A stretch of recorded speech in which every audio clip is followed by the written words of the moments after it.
Bonsoir à tous et à tous, bonsoir à tous les suiveurs et à tous les inconditionnels de Grégoire Omnisport. Après la soirée de Ligue des Champions, mardi, mercredi, jeudi, c'est la soirée Ligue Europa. On avait des Sénégalais en lice comme Mbaye Niang et Edouard Mendy qui étaient titulaires avec le Stade Rennais. Donc Rennes ak Celtic Glasgow 2-0, un but partout. Mbaye Niang moo provoqué penalty am dugal ko à la 37e minute de jeu, contre-pied parfait avant que Christie ne marque encore sur penalty. Donc c'était une histoire de penalty. Edouard Mendy a réalisé une belle prestation. Donc dans l'autre match du groupe, donc gis nañ ne Cluj, les Roumains ont battu la Lazio de Rome 2-1. Donc Dame Doye et Copenhague donc ont battu le FC Lugano de 1-0. Donc Dame Doye est blessé, il n'a pas participé à la rencontre. Donc Manchester United, Astana 1-0 pour Man U. Espanyol Barcelone, Ferencvárosi 1 partout. Slovan Bratislava 4-2 donc contre Beşiktaş. Gis nañ ne donc Ludogorets bu Stéphane Badji titulaire au milieu de terrain donc du club bulgare Ludogorets. Stéphane Badji, ancien capitaine du Kazaspor, 5-1 le dóor CSKA Moscou, donc rien à dire.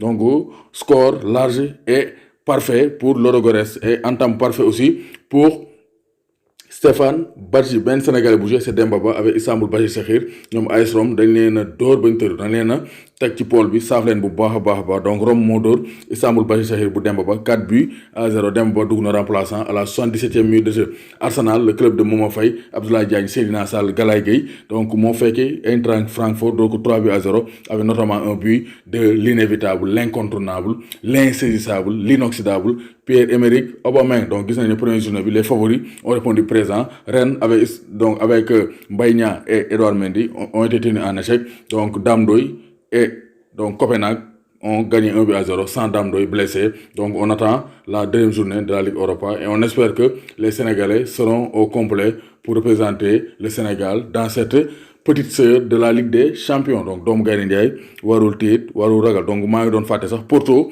bu Mawloum Ndiaye qui n'est pas sur la feuille de match. Donc Mawloum Ndiaye ak Gana Gueye ak Moussa Wagué ñoo bokk feebar. Ñoom ils sont dans de grands clubs mais ils n'arrivent pas à jouer. Ils doivent voir comment obtenir un prêt pour avoir du temps de jeu parce que ay xale lañ dañoo war a football. Donc Mawloum Ndiaye ne joue plus avec le FC Porto, de même que Moussa Wagué qui n'a pas encore joué sous le maillot du FC Barcelone. Donc balaa may tëj maa ngi bëggee le grand consultant Papa Laye Camara, maa lay bëggee di la bëggee.